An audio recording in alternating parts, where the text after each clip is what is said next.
it's interesting to me. And yesterday I said that it was interesting to me in the podcast when I found out this was all happening, that all of this stuff's kind of all coming to the surface about Dan Schneider and more so about Brian Peck, although a lot of that had already been discussed, and quiet on set and all of that. And like right amid those allegations, here comes this P Diddy stuff. And it's like, it's just a time of reckoning, or does this maybe have something to do with each other? I don't know the answer to that, just to be clear. But someone did send me something this morning that does a little bit weigh as a variable, as a factor into this situation. And that is the time that P. Diddy, Sean P. Diddy, Puff Daddy Combs, did appear on an episode of Dan Schneider's show, All That. So it is a TikTok. Again, I don't want to get in any copyright trouble, so I will not be playing the whole thing. But this is the video, and I'll put it in the live chat, the link as well, in case y'all want to go and watch it on your own time later. So let me drop that real quick. So I did just link it here if y'all want to go to it, go to the link at your own risk. But this is public information, so just sharing it with y'all. So Diddy's All That episode made by Dan Schneider for Nickelodeon. So we'll watch the first few seconds because the lady, the creator, is going to lay out for us what's going on and set the scene. The special guest for Dan Schneider on All That. I went back and rewatched that episode, and it's horrific. In one of the scenes, Diddy gives these two boys right here a helicopter to put in a boy's pants to wake him up because they're unable to wake him up. So they go and they put this helicopter in this boy's pants, and then they come back to Diddy and said he didn't wake up, it didn't work. Then Diddy gives them a remote control and says, here, try this. And they turn it on, and obviously that makes the boy wake up screaming. I was like, oh my God. So she will play the clip. It does play. Shout out to Long Island Audit in the chat. This lady, she's going to play it after this. We're not going to watch it fully on with sound, but basically what she's saying is P. Diddy was a guest star. Remember they used to have guest stars on these things? So P. Diddy was a guest star on All That.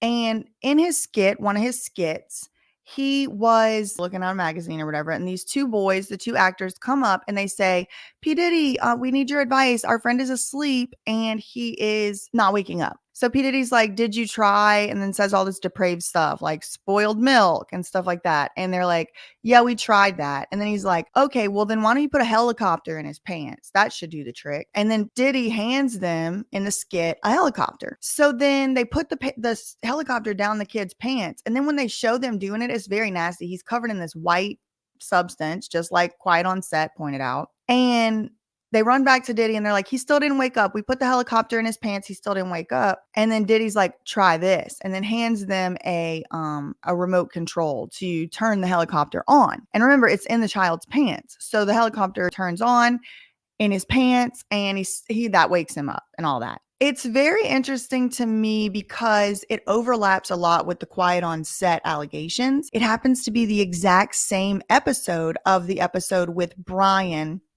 and Lil Fetus. Remember, Brian said that playing the Lil Fetus character was embarrassing and humiliating and all of that. He's playing the Lil Fetus in the same episode of this P. Diddy put the helicopter down the pants. And P. Diddy is in that skit with Lil Fetus. And he's like, the mom's there making jokes about being a momager. Like I said, I did post it in the live chat. You can go and watch it yourself, but we can watch a few more seconds of it here. What would P. Diddy do? Okay, and they have the music, and what would P. Diddy do? And I think this is actually, look, see the kids all covered in like gross stuff. Here they go to P. Diddy. Can't wake up Shane. He said, did you try symbols, like this kind of symbols? They just misspelled it. What about sour milk? So it's like, to me, very interesting because after reading that lawsuit, which we will go over together momentarily, I started to notice a pattern or practice of things that were being alleged. And the thing that Lil Rod does seem to allege a lot about Diddy is that P. Diddy wanted people to be in these like humiliating circumstances. Like if he knew somebody was a straight man who wasn't interested in being adventurous outside of their sexuality or whatever, Diddy would like try to embarrass him about it, try to humiliate him, try to push him to do it would make them do, do weird stuff, the freak offs in the Cassie lawsuit. This is all alleged, innocent till proven guilty. But it's like he also was being accused in this lawsuit with Lil Rod of like forcefully grabbing and gripping certain parts of Lil Rod's body, trying to encourage certain types of, penetrate, etc. Stuff like that. And it's like, now knowing that, if that's true, if those allegations are true, it just makes it that much more uncomfortable that we're like, kind of doing a similar thing to the kids. It's like, did you pour like a rotten dairy item all over him? Like, did you crash cymbals to traumatize him? Did you, I don't know. It's funny because when we're kids, it's funny. We think, because we're like, it's fake. Like they would not really do this. But I mean, at this point, who's really sure? Toy helicopter. This toy helicopter. Put it down his pants. All right, we'll do it. So, ha ha ha. Which they do. It doesn't work. He's like covered in this substance of what? I don't know. Rotten milk. They come back to P Diddy. Try this. He gives him the thing. The kid wakes up. Okay. So that's one skit.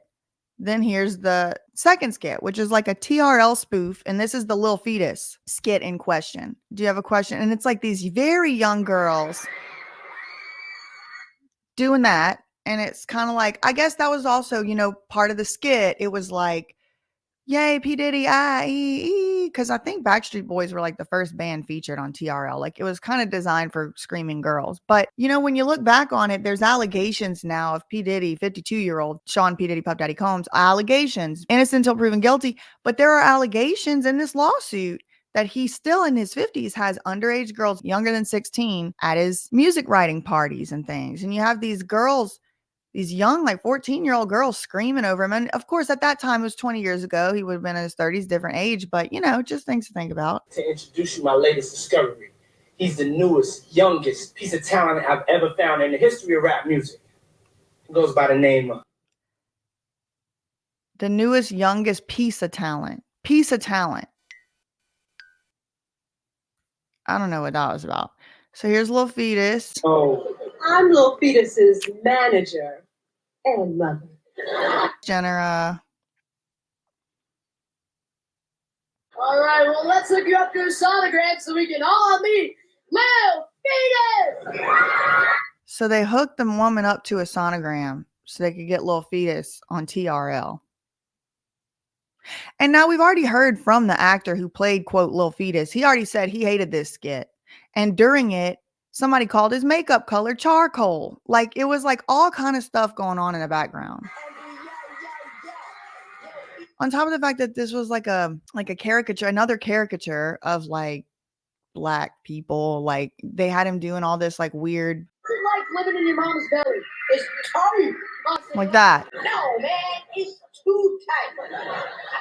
Even that in and of itself is a little bit of a too much innuendo for me. And if you read this lawsuit and you take it seriously, you will see, according to those allegations in the lawsuit, Diddy was threatening, told Lil Roddy he was going to eat his face. P Diddy allegedly, according to those lawsuits, said that he would unalive his own mother if it let him get what he wanted. And then there was that whole incident with the GUN in the bathroom, and somebody got actually shot, and then they were lying to the police. We'll read it in the lawsuit, but it kind of does make me a little bit more sympathetic to the people who had said, I was legitimately scared. Whereas like those women on the Quiet on Set documentary, like, what were you scared? You were scared that you wouldn't be able to work at the pervert network anymore. Like, that's not good. That's not good enough for me. But somebody's saying like, I watched them shoot someone and then I watched the cops not care and I watched them not get named in the newspaper and have PTSD. Okay, yes, understand why you would probably have second thoughts about speaking out or speaking up, because people are getting literally attempted unalived with, according to these allegations. I don't know.